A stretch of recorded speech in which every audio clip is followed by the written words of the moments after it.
आज आपण अनुमधू किचन मध्ये उन्हाळा विशेष शरीराला थंडावा देणारं मस्त थंडगार पिता पिता खाता येणारं कलिंगड पासून सरबत बनवणार आहोत।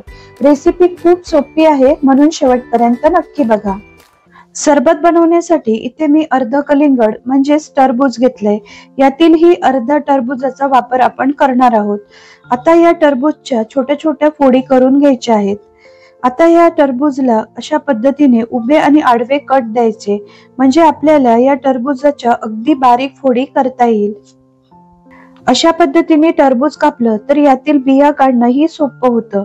तर इथे टरबूज मी कापून घेतलं, यातील सर्व बिया बाजूला काढून टाकू।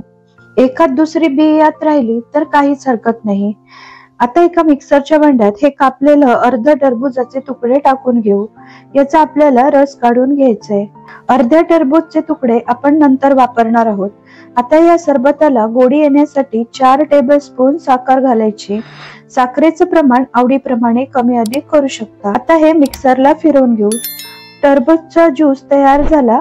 आता हा ज्यूस एका गाळणीने एका बाउल मध्ये गाळून घेऊया। तर बघा, टरबूजचा चोथा व काही शिल्लक राहिलेल्या बियाही वेगळ्या झालेल्या आहेत। तर इथे टरबूजचा ज्यूस तयार आहे। यात टाकूया 2 चमचे भिजवलेला सब्जा। सब्जा म्हणजे तुळशीचं बी। तर सब्जा थोड्याशा पाण्यात 2-3 तास भिजत ठेवायचा। सब्जाच्या वापरामुळे शरीरातील उष्णता कमी होते, तसेच वजन कमी करण्यासही मदत होते। आता हा सब्जा या सरबतामध्ये व्यवस्थित मिक्स करून घेऊयात। आता यामध्ये घालायचे थंडगार दूध।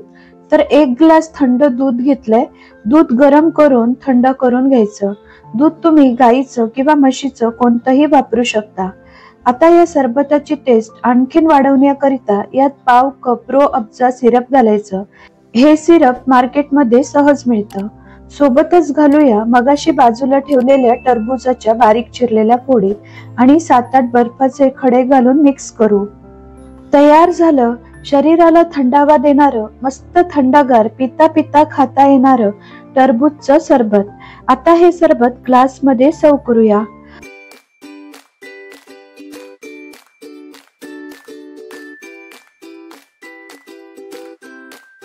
वरून यावर बारीक चिरलेल्या टरबूजाच्या फोडी आणि बर्फ घालू।